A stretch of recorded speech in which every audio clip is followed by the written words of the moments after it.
Bismillahirrahmanirrahim. Assalamualaikum warahmatullahi wabarakatuh.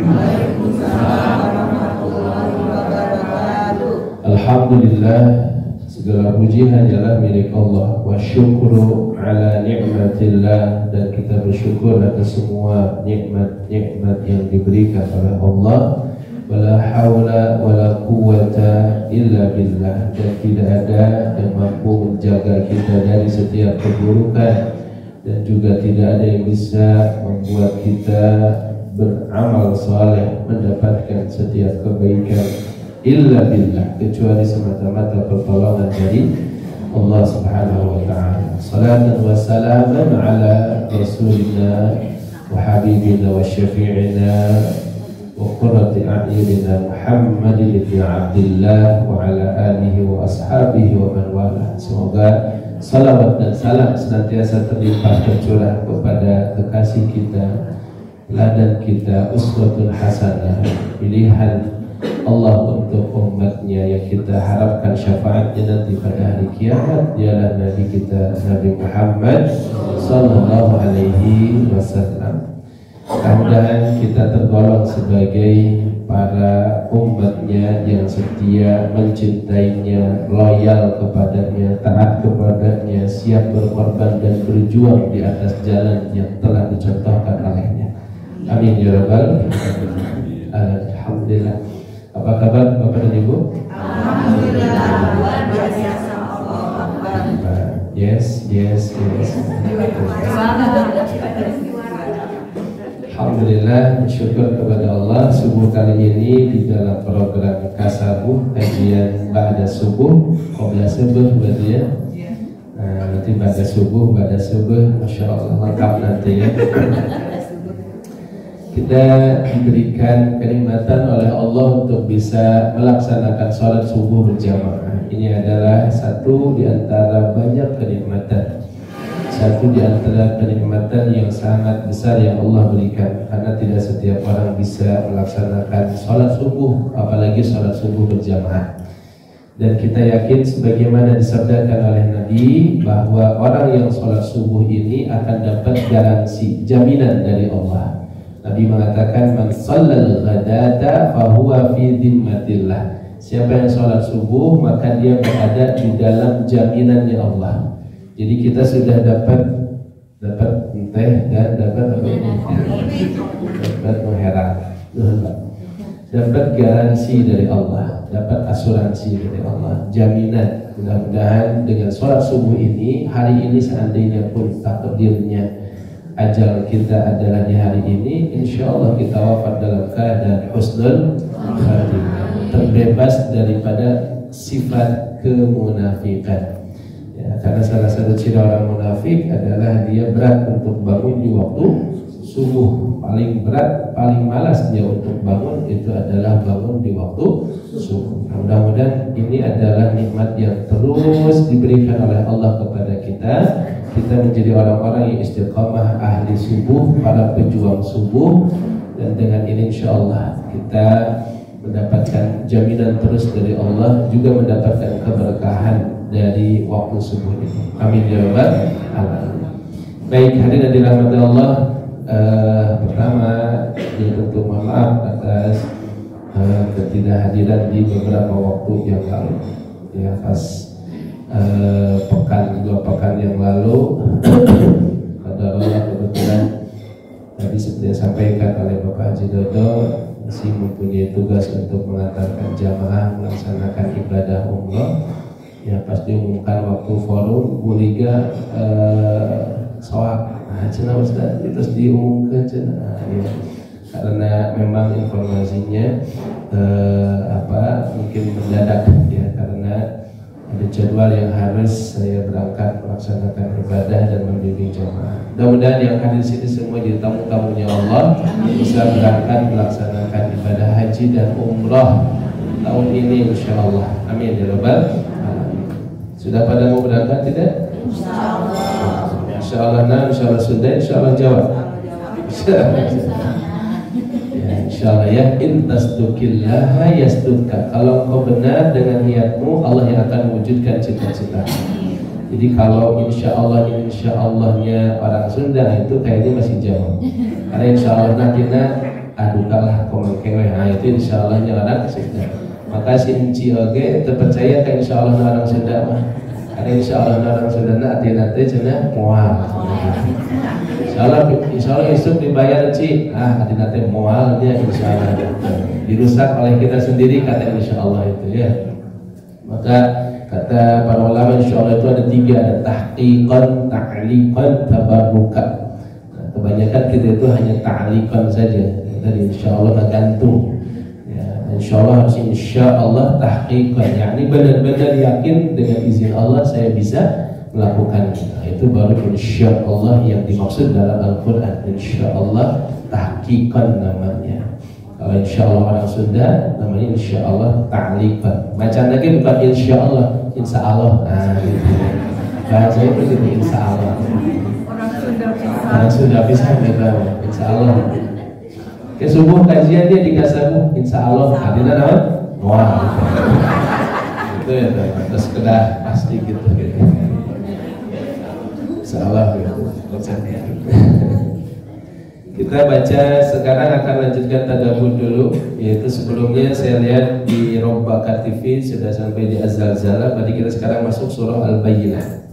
Surah Al-Bayyinah ini surat yang ke-98. Maka yang ada di handphonenya atau ada Qurannya boleh buka, kita baca dulu. Kita awali subuh ini dengan hidupkan hati kita dengan baca Al-Quran. Yang sudah ditalar silakan baca berdasarkan ingatannya. Yang gak ada Quran, tak ada oke hafalannya ya kupikir. A'udzu billahi minasyaitonir rajim. Bismillahirrahmanirrahim. Lam yakunil ladzina kafaru min ahlil kitabi wal musyrikina munfakkina hatta ta'tiyahumul bayyinah. Rasulun minallahi yatlu suhufan mutahharah fiha kutubun qayyimah. وَمَا تَفَرَّقَ الَّذِينَ أُوتُوا الْكِتَابَ إِلَّا مِنْ بَعْدِ مَا جَاءَتْهُمُ الْبَيِّنَةُ وَمَا أُمِرُوا إِلَّا لِيَعْبُدُوا اللَّهَ مُخْلِصِينَ لَهُ الدِّينَ ويقيموا الصلاة ويؤتوا الزكاة وذلك دين القيمة. إن الذين كفروا من أهل الكتاب والمشركين في نار جهنم خالدين فيها أولئك هم شر البرية. إن الذين آمنوا وعملوا الصالحات أولئك هم خير البرية. جزاؤهم عند ربهم جنات عدن تجري من تحتها الأنهار خالدين فيها أبدا رضي الله عنهم ورضوا عنه ذلك لمن خشي ربه. Insyaallah sudah di luar kepala ini semua. Baik, bismillah. Insyaallah kita akan bahas ini surat. Surat ini luar biasa, turun di Madinah. Ada yang berpendapat bahwa ini surat turun di Makkah, berbicara tentang orang-orang musyrik dan orang-orang jahiliyah. Tapi kalau kita melihat isi dan kandungan yang ada di dalamnya, termasuk di awal ayat Allah menerangkan tentang ahlul kitab. Siapa itu ahlul kitab? Ahlul kitab itu adalah orang-orang yang diberikan Alkitab, yaitu diberikan Taurat dan juga diberikan Injil, kitab-kitab samawi. Dan berarti mereka itu adalah orang-orang Yahudi dan orang-orang Nasrani. Dan orang-orang Yahudi dan orang Nasrani ini baru ada hidup bersama Nabi, bertetangga dengan Nabi, bermuamalah dengan Nabi ketika berada di mana? Di Madinah. Adapun di Mekah, Nabi hidup umumnya walaupun ada segelintir ya, 1-2 orang Nasrani. Adapun orang Yahudi tidak banyak di sana. Kebanyakan Nabi hidup di Mekah bersama orang-orang musyrik. Nah, maka kalau kita melihat bahwa Al-Quran surah Al-Bayyinah ini menceritakan tentang interaksi Nabi dengan ahlul kitab, yaitu dengan orang-orang Yahudi, maka orang-orang Yahudi itu sudah ada di Madinah, menetap di Madinah yang dulu namanya adalah Yathrib. Tulisannya Yathrib, tapi jangan dibaca Yathrib. Yang benar dibacanya apa? Yathrib. Yathrib itu artinya jelek, ya. Artinya jelek. Yathrib itu artinya jelek. Makanya Nabi datang ke Yathrib diganti namanya menjadi apa? Yathrib asalnya namanya, Nabi datang diganti jadi Madinah. Itu secara bahasa artinya kota. Nah, maka ganti dari Yathrib yang artinya buruk atau jelek. Arti Yathrib itu seperti dalam Al-Quran ketika Nabi Yusuf mengatakan la tathriba lakumul yaum, tidak ada kejelekan, tidak ada dendam, tidak ada keburukan dalam hatiku sekarang kepada kalian wahai saudara-saudaraku. Ketika Nabi Yusuf memaafkan saudara-saudaranya, ya, dengan mengucapkan kata la tathriba, nah, maka kata tathrib itu jelek, buruk, ya, dendam dan seterusnya. Maka lawan dari kata Yathrib yang artinya jelek diganti dengan tibah. Nah, jadi Madinah itu disebut dengan Madinah tibah atau Thayyibah, yang artinya apa? Baik. Tibah artinya baik atau Thayyibah artinya baik. Lawan dari apa? Yathrib. Jadi Madinah ini Madinah tibah, Madinah Thayyibah, kota yang baik. Nah, begitu kebiasaan Nabi merubah nama yang asalnya jelek, nama asalnya buruk, termasuk nama jalan, nama kota aja diganti, ya, apalagi nama jalan, nama orang apalagi diganti kalau asalnya jelek. Namanya ini apa ini? Humma. Oh, makanya sakit terus. Nah, kenapa? Karena dikasih nama Humma. Humma artinya demam, makanya bawaannya hareng terus, gitu. Nah, maka diganti namanya jadi Syifa. Nah, gitu. Iya, ada namanya Fashal. Oh, Fashal artinya rugi, makanya hidupnya rugi terus. Nah, diganti namanya jadi Rabi. Rabi itu apa? Untung terus. Nah, jadi memang itu dicontohkan oleh Nabi, ya, diganti nama orang, ganti nama kota kalau asalnya namanya jelek atau mengandung keburukan. Nah, ketika Nabi sampai di Madinah, maka di situ sudah bukan hanya orang asli di sana, orang-orang Aus dan Khazraj. Jadi dulu penduduk Madinah itu yang pertama adalah penduduk Aus dan Khazraj. Aus dan Khazraj. Jadi adalah penduduk asli yang mereka sama-sama dengan orang-orang musyrikin Mekah. Mereka juga menyembah berhala. Maka kemudian datanglah orang-orang Yahudi. Datanglah orang-orang Yahudi, Bani apa saja Yahudi? Satu, betul. Dua, betul. Tiga, betul. Masya Allah, luar biasa, ya, sudah di luar kepala semua. Ada Yahudi Bani Quraidah, ada Yahudi Bani Qainuqa, ada Yahudi Bani Nadir. Ini 3 kabilah: Bani Qainuqa, Bani Nadir, Bani Quraidah. Dan nanti semuanya diusir oleh Rasul SAW dari bumi Madinah karena pengkhianatan yang mereka lakukan kepada Rasulullah SAW. Jadi mereka yang membuat api, mereka yang melanggar kesepakatan, mereka yang mengkhianati perjanjian dengan Rasul, mereka yang nusuk dari belakang, mereka yang berkomplot dengan pasukan sekutu ketika Nabi diserang oleh orang-orang Quraisy. Pada akhirnya satu persatu kabilah Yahudi itu, dari mulai kabilah Bani Quraidah, dari Bani Qainuqa, ya, Bani Nadir sampai Bani Quraidah, diusir semua oleh Nabi, ya, dan itu yang membuat mereka memang menyimpan dendam luar biasa kepada kaum muslimin. Ya, tapi dari sejak dulu mereka itu seperti itu hidupnya. Ya, mereka ingin memonopoli, mereka ingin menguasai, mereka ingin mendominasi, karena bagi mereka tidak boleh ada yang layak hidup mulia kecuali mereka. Mereka ini nahnu ahibba'ullah, nahnu abna'ullahi wa ahibba'uh. Kamilah yang disebut dengan anak-anak Tuhan dan kecintaannya Tuhan. Jadi orang-orang yang mulia itu hanya kami.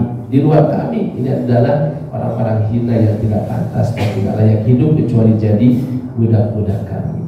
Nah, ini orang-orang Yahudi. Nanti kita akan lihat bagaimana orang Yahudi ini di Madinah. Kapan mereka datang ke Madinah? Itu ada banyak riwayat. Di antaranya mengatakan adalah ketika pengusiran orang-orang Yahudi di zaman Nebukadnezar, ya, mereka kemudian diserang, mereka dibantai dan mereka lari kemana-mana. Dan salah satu tempat yang mereka tuju adalah Nabi yang terakhir akan hijrah di sebuah tempat yang rindang, banyak pohon kurmanya, banyak kebun-kebunnya. Nah, mereka yakin bahwa tempat yang dimaksud adalah Yathrib.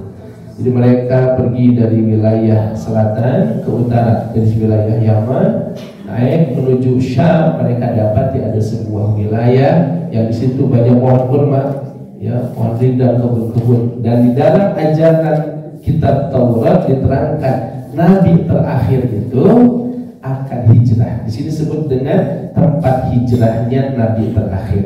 Di mana? Ya. Jadi mereka memang yakin dengan apa yang disampaikan dalam kitab mereka itu. Disinilah tempat hijrahnya Nabi yang terakhir. Nah, jadi mereka itu tahu akan ada Nabi yang terakhir. Ya, dalam kitab mereka Taurat itu ada disebutkan akan muncul Nabi penutup para Nabi. Ya. Maka mereka mendatangi tempat tersebut karena mereka pikir bahwa Nabi terakhir ini adalah Nabi yang mereka tunggu, Nabi yang mereka harapkan. Dan kita kalau lihat bagaimana Al-Quran bercerita tentang orang-orang Yahudi terkait dengan Nabi terakhir ini, Bapak Ibu, mereka sangat kenal betul dengan Nabi terakhir ini. Sampai cirinya Nabi ini mereka kenal, seperti mengenali anak sendiri. Kita tahu kalau kita punya anak, tompelnya di mana, ya, terus ucirna ya sabar hiji, gitu kan, terus, ya, kita tahu beberapa ini. Nah, orang Yahudi itu kata Allah, ya'rifunahu kama ya'rifuna abna'ahum. Mereka mengenali Nabi terakhir itu seperti mengenali anak mereka sendiri. Dari semua hal yang mereka tahu tentang Nabi terakhir, ada satu yang belum mereka tahu. Dan ini membuat mereka akhirnya mengingkari Nabi Muhammad SAW. Apa yang mereka tidak tahu? Yang mereka tidak tahu adalah bahwa Nabi yang terakhir itu bukan dari nasab mereka, bukan dari kalangan mereka. Kan Nabi-Nabi Bani Israel itu keturunan dari siapa? Keturunan daripada Israel. Israel itu adalah Nabi Yakub alaihissalam. Jadi Israel itu nama lain dari Yakub. Bani Israel berarti Bani Yakub, anak keturunan Nabi Yakub. Yakub anaknya siapa? Ishak. Ishak anaknya siapa? Ibrahim. Israel, Ishak, Ibrahim. Israel itu siapa, nama lain dari siapa? Yakub. Yakub anak Ishak. Ishak anak Ibrahim. Nah, Ibrahim punya berapa istri? Gak mau ditambah lagi? Ibrahim punya istri 4, Bu. 4, ya, 4. Dia pertama Sarah, kedua Hajar, ketiga Hajun binti Amin, keempat Hanturah. Itu anak-anak apa itu istri Nabi Ibrahim. Jadi belum diupdate ya, diupdate sekarang. Jadi anaknya ada berapa? ya. Banyak anak Nabi Ibrahim. Cuma yang masyhur dari Nabi adalah Nabi Ishak dari istrinya yang bernama Sarah, dan Nabi Ismail dari istrinya yang bernama Hajar. Nah, Ishak melahirkan keturunan yang banyak jadi Nabi, sampai terakhir Nabi Isa alaihissalam adalah keturunan daripada Ishak. Mereka menyangka setelah Nabi Isa yang terakhir itu, Nabi yang terakhir pun adalah masih dari golongan mereka, kalangan mereka. Itu yang mereka tunggu-tunggu. Ternyata mereka tidak tahu bahwa Nabi yang terakhir itu lahir dari keturunan Nabi Ismail alaihissalam, keluar dari kota Makkah, di mana Nabi Ismail tinggal kan di situ, punya anak keturunan, dan dari situlah Nabi terakhir itu muncul. Demi melihat bahwa Nabi terakhir itu bukan dari kalangan mereka, maka falam ma'arufu, ketika mereka mengetahui apa yang mereka kata sebelumnya, yungkiru, ya, mereka mengingkari Nabi tersebut. Kenapa? Hasadan min indi anfusihim. Penyakit terberat yang sulit untuk mereka hilangkan adalah penyakit hasad, kedengkian yang ada dalam hati mereka. Kenapa harus dari kalangan sebelah, dari golongan Ishak, keturunan Ishak, bukan yang kami? Itu yang membuat Bani Israel, orang-orang Yahudi, menolak kenabian Muhammad sallallahu alaihi wasallam. Jadi mereka ditanya, yakin gak Muhammad itu nabi? Yakin. Mereka lihat ciri-cirinya gimana, gak yakin. Sedangkan kita bapak sebagai orang tua, sebagai bapak atau ibu, lihat anak, ini anak bapak Sanes, asal ragu, nggak mungkin gitu, karena sudah tahu persis apa wajahnya, bentuknya, rupanya, cirinya. Dia yakin betul. Orang Yahudi ini yakin gak Muhammad itu nabi? Yakin. Tapi kenapa mengingkarinya? Karena dia bukan dari kalangan kami, karena dia bukan dari keturunan mereka. Nah, jadi itu satu-satunya yang membuat mereka menolak, mengingkari Nabi Muhammad Sallallahu Alaihi Wasallam. Nah, memang rasis sekali orang-orang Yahudi itu, sangat rasis. Sampai sekarang sangat rasis, luar biasa mereka. Nanti kalau kita baca tentang hal itu, luar biasa bagaimana dilakukan orang-orang Yahudi. Nah, maka hadirat Allah, Yahudi ya di awal mereka datang ke Madinah, ya, ke Yathrib. Sampai di Yathrib mereka berkembang. Lalu mereka memanfaatkan konflik antara kabilah Aus dan Khazraj. Selalu dibuat konflik di antara kabilah utama di Yathrib, yaitu Aus dan Khazraj. Dan ketika terjadi perselisihan dengan orang Yahudi, orang Yahudi itu gini, ngancam mereka, wahai kaum Ansar, ya, wahai kaum Aus dan Khazraj, nanti sebentar lagi akan diutus Nabi yang terakhir, dan kami akan bersama Nabi tersebut untuk melawan kalian. Kami akan perangi kalian bersama Nabi yang terakhir tersebut.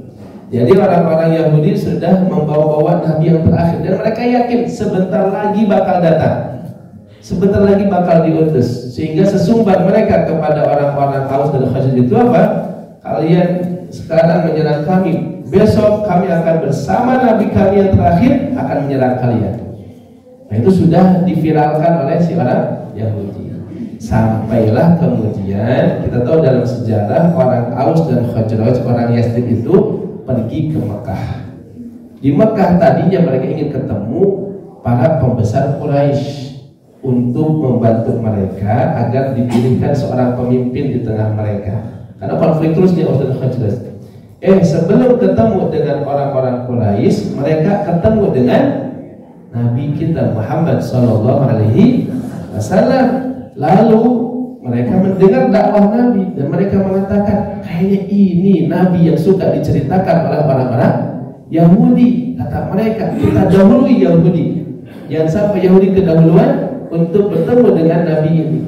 Akhirnya orang-orang Aus dan Khazraj beriman kepada Nabi kita Sallallahu Alaihi Wasallam. Setelah beriman, Nabi kirimkan utusan ke Madinah, seorang dai, pemuda yang tampan, yang gagah, yang cerdas, yang cerdik. Dia duta pertama, namanya adalah siapa namanya?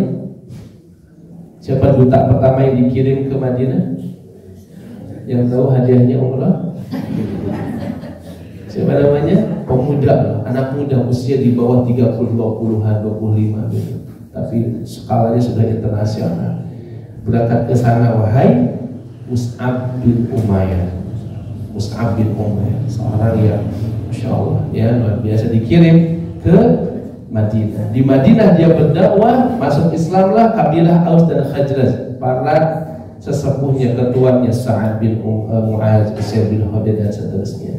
Nah, setelah banyak yang masuk Islam, ketemu lagi mereka dengan Nabi Muhammad untuk mengangkat Nabi Muhammad menjadi pemimpin di Madinah.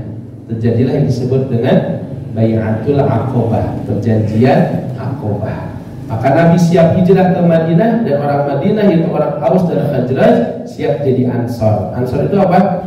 Penolong yang akan menyambut dan menolong Rasul dan para sahabatnya. Itulah yang terjadi. Nabi hijrah ke Madinah, disambut oleh orang-orang Ansor yang sudah beriman kepada Nabi, yang siap menjadikan Nabi sebagai pemimpin. Yahudi nanti makin bermusuhan dengan Nabi, makin dendam kepada Nabi. Pertama, sudah tahu ternyata Nabi itu bukan dari kalangan mereka. Yang kedua, Nabi itu sekarang menjadi pemimpin di Yahudi, di Madinah, sehingga mereka harus berhadapan dengan Nabi Muhammad SAW. Itu sejarah munculnya orang Yahudi di mana? Di Madinah. Dan orang-orang Yahudi ini nanti, sebagai saya sampaikan tadi, mereka pada akhirnya diusir karena banyak pengkhianatan. Saya sedikit sebutkan pengkhianatan orang Yahudi.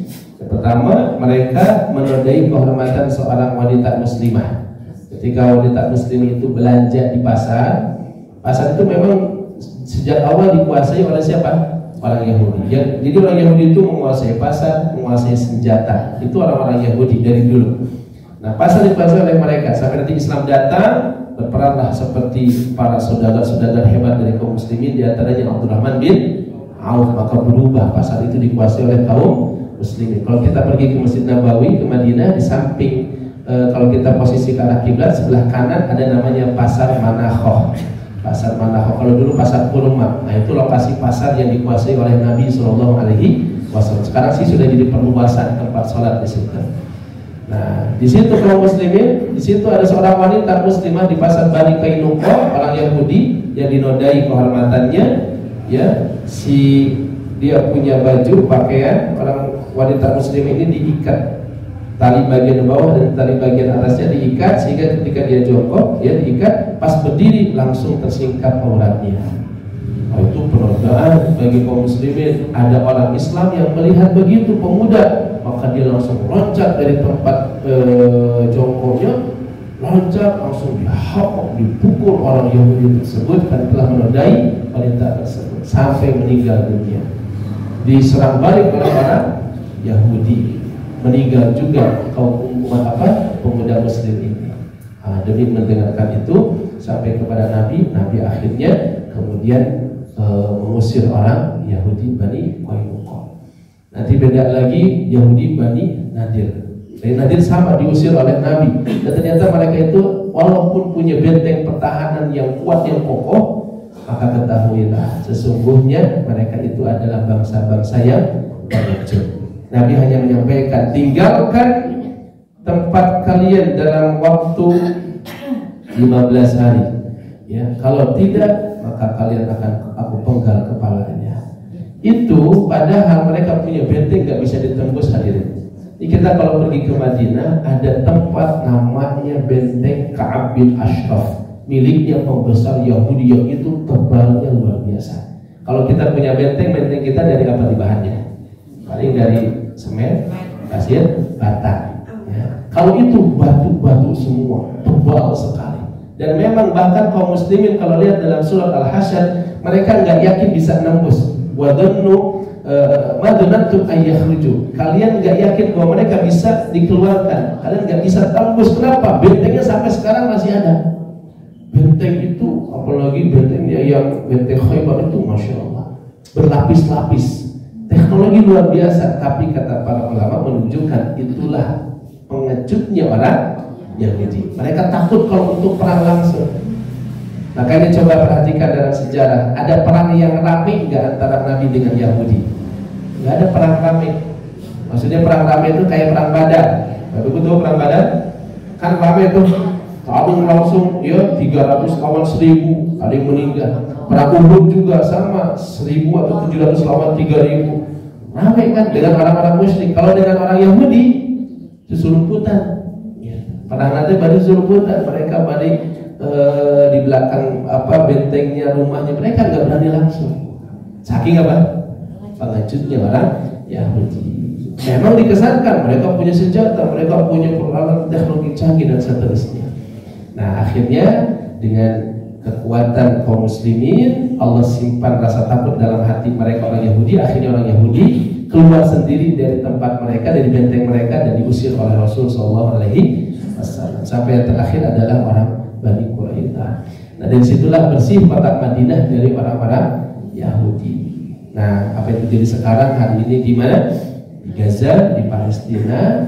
Kenapa mereka bisa berkuasa? Karena yang pengejutnya sekarang adalah negara-negara Islamnya, penguasa-penguasa muslimnya. Yang pemberani malah tentara-tentara yang ada di Gaza-nya, yang sampai sekarang sudah berapa hari? 40 hari masih terus bertarung, bertahan melawan tentara-tentara Zionis. Sekarang 4 hari ada gencatan senjata. Tapi itu menunjukkan apa? Keberanian luar biasa. Dan pertempuran langsung, pertempuran jarak nol. Ya, jadi langsung tembak tuh kan sekarang sebarnya banyak video-videonya. Itu luar biasa berarti. Jadi padahal kalau seandainya penguasa-penguasa Islam, kita tidak tahu ya, kan sebenarnya mereka dikelilingi oleh penguasa-penguasa Muslim yang kalau mereka satu kata untuk menghentikan apa yang dilakukan oleh Yahudi selesai. Nah makanya itu kata Nabi, kalau dalam hati sudah ada penyakit wahan. Wahan itu apa? Hubbud dunya wa karahiyatul maut. Ya terjadi zaman dulu begitu, Yahudi itu pengacur. Nah hadirin Allah, itu kisah Yahudi di Madinah. Di dalam Al-Quran surah Al-Bayyinah ini Allah menyebut bahwa mereka orang-orang Yahudi dan orang Nasrani, juga orang-orang musyrik adalah orang-orang kafir. Ya, lam yakunil ladina kafaru, orang-orang yang kafir dari golongan min ahlil kitab, di ahlul kitab, wal musyrikin, dan orang-orang musyrik, munfakina hatta ta'tiyahumul bayyinah, tidak akan meninggalkan agama mereka sampai datang kepada mereka bukti yang nyata. Pertama, ayat ini menjelaskan bahwa orang Yahudi, orang Nasrani, orang musyrik itu adalah orang-orang kafir. Jadi kita jangan merasa lebih pintar, lebih toleran dari Allah, sehingga mengatakan bahwa orang Yahudi itu bukan kafir, sama-sama punya agama langit. Apalagi ya, kita menyebut muslim bukan, menyebut kafir bukan, menyebutnya akhirnya apa? Bingung sendiri kan? Ya, enggak mampu untuk mengatakan bahwa mereka orang kafir, sedangkan Allah dengan jelas dan tegas, lam yakunil ladina kafaru min ahlil kitab wal musyrikin, tidak akan pernah orang-orang kafir dari ahlul kitab, yaitu siapa? Yahudi dan Nasrani, wal musyrikin, dan orang-orang musyrik. Orang-orang musyrik yang dimaksud di sini yang jelas-jelas mereka tidak mendapatkan kitab samawi, mereka tidak mendapati kitab Taurat, mereka tidak mendapati kitab Injil, dan mereka dari awal sudah menyembah apa? Berhala. Termasuk juga orang Majusi, itu orang musyrik. Kenapa? Karena mereka menyembah api. Ya, siapapun yang menyembah selain Allah langsung itu orang musyrik. Nah, orang Yahudi, orang Nasrani juga sebenarnya mereka melakukan kesyirikan. Betul tidak? Apa buktinya? Orang Yahudi, apa buktinya bahwa mereka musyrik? Nah, orang Yahudi menyembah Uzair. Uzair ini siapa? Uzair ini alimnya orang Yahudi sampai hafal Taurat, sampai hafal kitab Taurat, tapi kemudian dijadikan sebagai Uzair ibnullah. Uzair ini anaknya Allah katanya. Menjadikan Uzair sebagai anak Allah. Juga menyamakan Allah seperti manusia. Yadullahi maglulah. Allah itu tangannya terbelenggu. Kenapa? Karena bakhil, tidak memberikan apa yang diinginkan oleh orang-orang Yahudi. Itu orang Yahudi. Orang Nasrani sebenarnya juga melakukan kesyirikan. Apa? Menjadikan Isa sebagai anak Allah. Isa ibnullah, Isa sebagai anak Allah. Mengatakan bahwa Allah itu satu di antara tiga. Three in one. Itu seperti in one. Itu perbuatan syirik bukan? Bukan syirik. Beda dengan orang musyrik yang di Mekah. Orang musyrik ini enggak mendapati turunnya kita. Maka mereka murni disebut orang musyrik. Kalau ahlul kitab, ya mereka disebut ahlul kitab karena mereka mendapati turunnya kitab. Orang-orang Yahudi mendapati turunnya kitab apa? Taurat. Orang-orang Nasrani mendapati turunnya kitab apa? Injil. Tapi mereka berbuat syirik atau tidak? Hakikatnya berbuat syirik, menjadikan Uzair anak Allah, Isa sebagai anak Allah. Nah, maka ini satu keyakinan yang harus kita miliki. Dalam masalah keyakinan jangan abu-abu, ya, bahwa yang benar ya Islam sudah. Di luar Islam kafir. Kafir itu artinya apa? Menolak Islam. Kalau Islam artinya menerima sepenuhnya agama dari Allah, orang kafir menolak apa yang diturunkan oleh Allah. Menolak Muhammad sebagai nabi itu adalah kafir namanya. Orang Yahudi percaya Nabi Musa, percaya Nabi Ibrahim, percaya sampai Nabi Adam, tapi mereka menolak Nabi Muhammad, maka tidak dikatakan sebagai muslim. Mereka disebut orang kafir. Orang Nasrani mereka percaya sampai seluruh nabi dan sampai Nabi Isa mereka percaya, tapi menolak Nabi Muhammad, maka itu pun disebut orang kafir. Ini masalah keyakinan.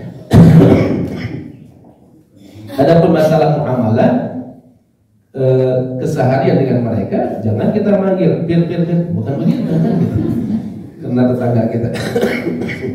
Boleh minum dulu. Sesa pakai.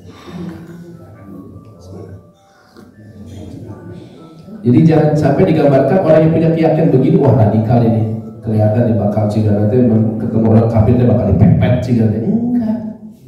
Enggak begitu. Tetap aja dalam bermuamalah kita bermuamalah yang baik, dilindungi bahkan ketika di Madinah. Ini disebut dengan kafir dhimmi. Apa artinya kafir dhimmi?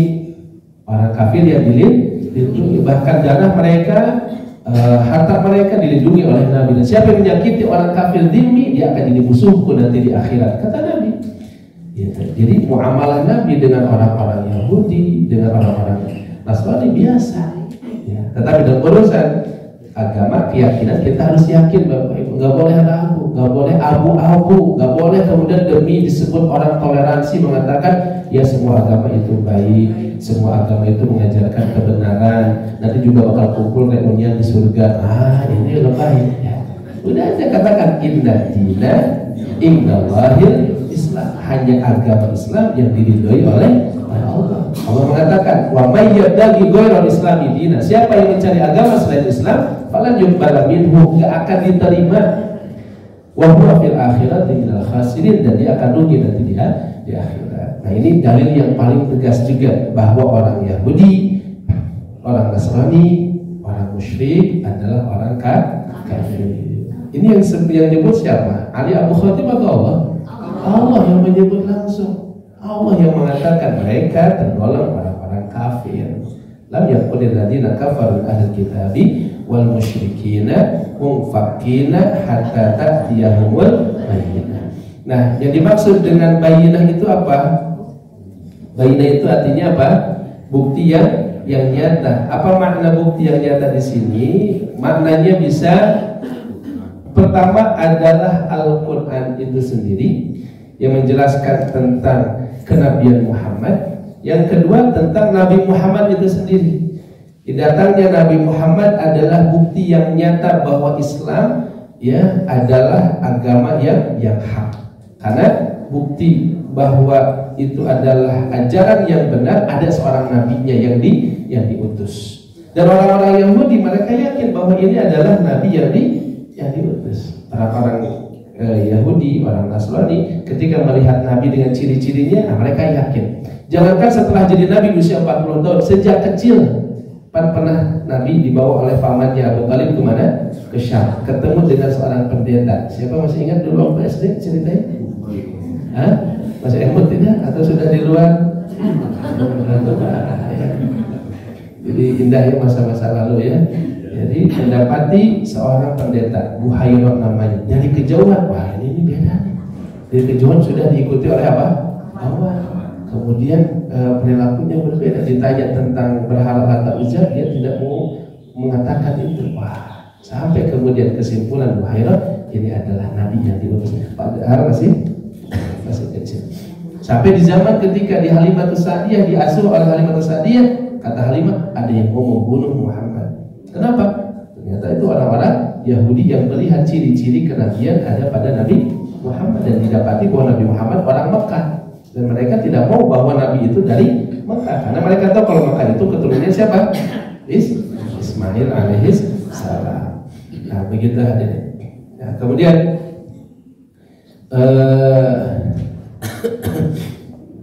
orang-orang Yahudi memang dibedakan, orang-orang Ahlul Kitab dibedakan dengan orang musyrik. Di antara yang dibedakannya adalah bahwa dibolehkan menikah dengan Ahlul Kitab. Wanita-wanita Ahlul Kitab, perempuan-perempuan Ahlul Kitab itu dibolehkan untuk dinikahi. Ya, laki-laki muslim menikah dengan Ahlul Kitab itu dibolehkan. Surah Al-Maidah ayat 5. Nah, tapi kalau perempuan muslim nikah dengan Ahlul Kitab itu haram. Ya. Adapun laki-laki muslim menikah dengan wanita Ahlul Kitab itu diperbolehkan.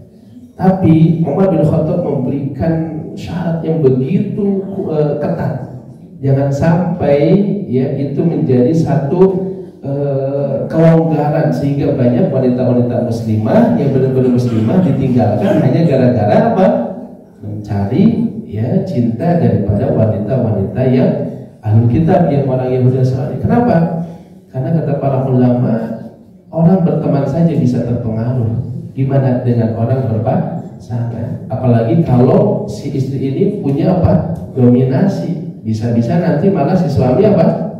Pindah agama. Betul tidak? Gara-gara mengikuti cinta sang istri. Tapi walaupun secara hukum boleh-boleh saja. Nah, walaupun sebagian ulama ya mengatakan bahwa kebolehan itu ya tadi dengan syarat-syarat, ya, syarat-syarat yang sangat ketat. Apalagi kalau melihat bahwa sesungguhnya mereka juga mempersekutukan Allah, maka itu hanya pengecualian saja kalau untuk diperbolehkan. Nah, jadi memang secara umum hukumnya sah, boleh. Mungkin di keadaan tertentu ya, misalnya Bapak bertugas di negara-negara kafir, di sana nggak ada orang muslimah sama sekali, nah, Bapak baru boleh nikah lagi, nikah saja ya, nikah di sana gitu ya. Ceritanya belum nikah Pak, atau sudah nikah ceritanya ini? Oh sudah, udah nikah lagi. Nah, nikah di sana boleh, kalau memang karena tidak daripada terjebak dalam perbuatan zina. Sekarang atau dari dulu orang-orang liberal bilang bahwa sah-sah saja juga wanita muslimah nikah dengan laki-laki Yahudi kafir. Nah, ini adalah penyimpangan luar biasa ya. Haram hukumnya perempuan muslimah nikah dengan orang-orang Yahudi, orang Nasrani, orang kafir, orang Kristen, orang Hindu. Haram hukumnya. Dan selama terjadi pernikahan, selama itu juga terjadi berzina. Karena tidak ada istilah pernikahan ketika beda agama seperti itu.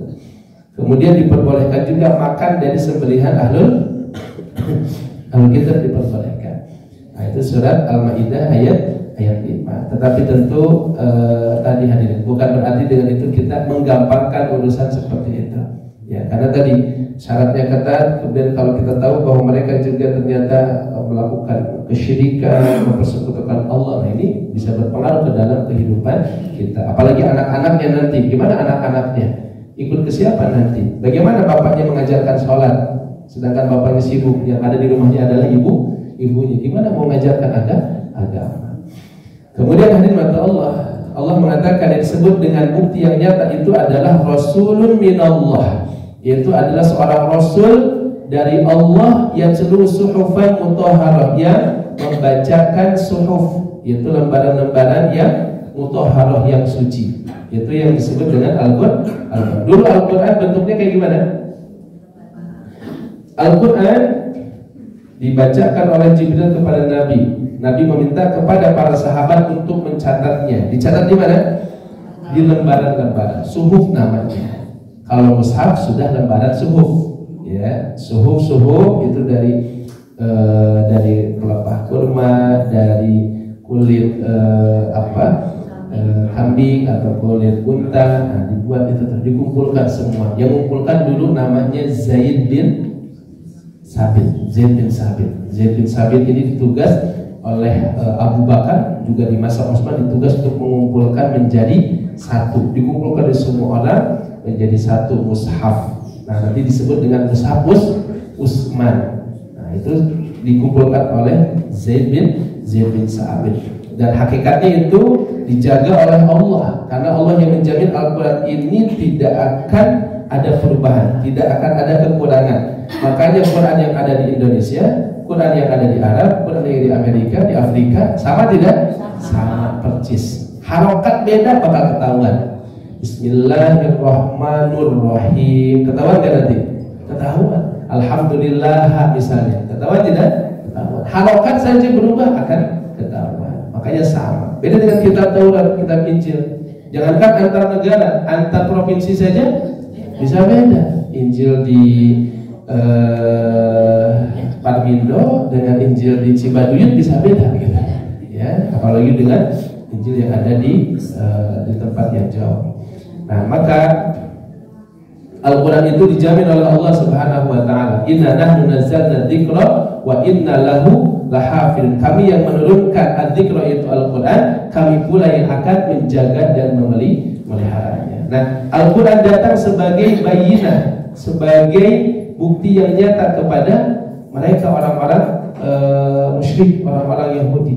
Di dalam Al-Quran diceritakan tentang kenabian Muhammad sallallahu alaihi wasallam, ya, dan itu tidak bisa lagi diingkari, baik orang musyrik maupun orang Yahudi dan Nasrani. Orang musyrik, mereka itu walaupun mereka tidak percaya kitab-kitab sebelumnya, tapi mereka ini adalah orang-orang yang sangat mendewakan namanya syair. Orang-orang Makkah itu mereka sangat mendewakan syair, ya, menjadikan syair itu sebagai sesuatu yang paling prestisius. Makanya orang-orang yang mereka punya syair mereka terpilih, syair terbaik dipajang di Ka'bah.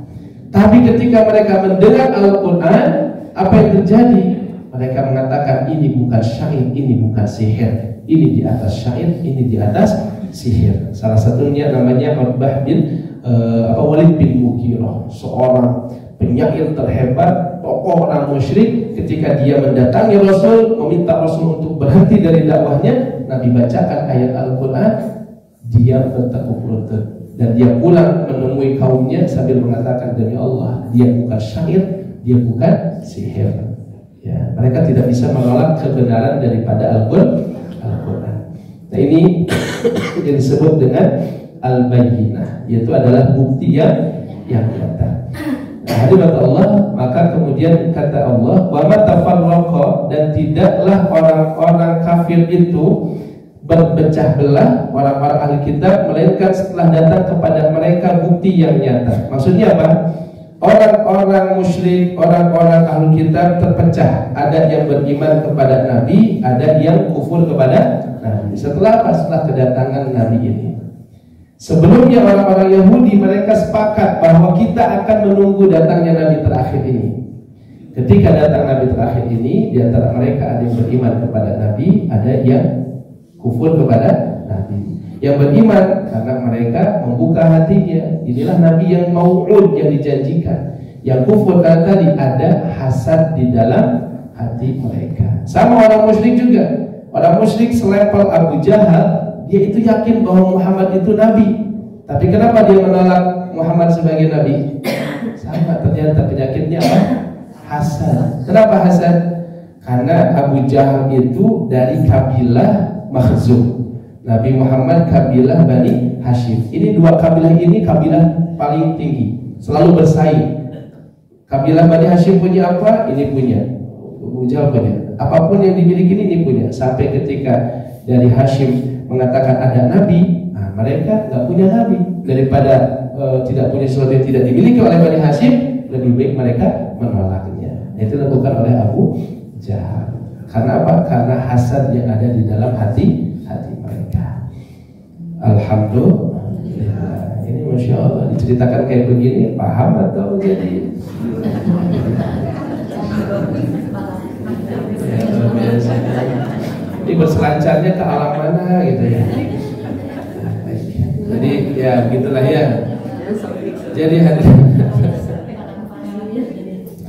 intinya bahwa surah Al-Bayyinah di ayat awal dulu kita bahas ini ya. Jadi Allah pertama ingin menegaskan bahwa ada orang-orang yang muslim, ada orang kafir. Orang muslim adalah orang yang menerima sepenuhnya agama yang diturunkan oleh Allah, Al-Quran yang diturunkan oleh Allah. Ada orang kafir itu yang menolak baik semuanya atau sebagian banyak, sebagian besar atau sebagian kecilnya, baik itu dari kalangan orang musyrik ataupun orang Yahudi dan juga orang Nasrani. Tapi ketika Nabi datang, orang Yahudi Nasrani terbagi dua. Ada yang menerima Nabi, termasuk misalnya ada yang jadi istrinya Nabi kan, orang Yahudi. Siapa istri Nabi dari orang Yahudi? Halo, ibu-ibu, siapa istri Nabi yang jadi istrinya Nabi dari Yahudi? Anak Huyai bin Akhtab, namanya Sofiyah. Sofiyah ini beriman kepada Nabi SAW. Dia punya bapaknya adalah orang Yahudi. Ada orang Yahudi yang beriman kepada Nabi. Orang Nasrani juga beriman kepada Nabi. Dulu Waraqah bin Naufal, sepupunya Khadijah, beriman kepada Nabi. Padahal dia orang Nasrani. Orang musyrik juga demikian. Setelah datangnya Nabi terbelah. Dan pelajaran pentingnya tadi tentang orang-orang Yahudi, bahwa sampai kapanpun mereka, dan kalau sudah disebut kata Yahudi dalam Al-Quran, itu artinya Bani Israel yang sudah melakukan penyimpangan. Begitu kata para ulama. Kalau Bani Israel masih ada yang yang baik, lurus, ada yang menyimpang. Tapi kalau sudah disebut kata Yahudi, maka selalu disebutkan setelahnya penyimpangan-penyimpangan mereka. Orang Yahudi mengatakan misalnya tangan Allah terbelenggu. Orang Yahudi mengatakan kami anak-anak Allah dan kekasih-kekasih Allah. Orang Yahudi mengatakan Uzair anak Allah. Jadi ketika sebutkan Yahudi, itu sudah penyimpangan dari Bani Israel. Dan sampai sekarang sejarahnya tadi sekali lagi, orang Yahudi kalau buat kesepakatan, jangan pernah kita untuk percaya 100%. Kita harus ngambil dari sejarah bahwa mereka adalah orang yang suka biasa berkhianat terhadap perjanjian. Sampai pada akhirnya apa? Diusir. Nah, kita harus yakin insya Allah pada saatnya orang Yahudi Zionis yang sekarang menjajah Palestina akan diusir juga oleh Allah Subhanahu wa taala. Kalau dulu yang mengusirnya Umar bin Khattab, lalu diusir oleh Salahuddin Al-Ayyubi, maka insya Allah nanti yang akan mengusirnya adalah Al-Indonesi, insya Allah. Siapa namanya? Wallahu a'lam. Mudah-mudahan dari orang Indonesia. Karena yang diharapkan oleh orang Palestina ternyata orang Indonesia. Ya, bendera paling banyak di setiap rumah-rumah orang Palestina orang apa? Bendera Indonesia, betul tidak? Mereka bangga gitu ya, mengibarkan bendera Indonesia. Kayaknya yang akan memerdekakan mudah-mudahan dari orang Indonesia. Amin ya rabbal alamin. Insyaallah. Barakallahu fikum. Ini saja dulu kita batasi di 4 ayat daripada surah Al-Bayyinah. Mudah-mudahan yang sedikitnya bermanfaat insyaallah. Barakallahu fikum. Aku qouli hadza astaghfirullah li wa lakum. Wassalamualaikum warahmatullahi wabarakatuh.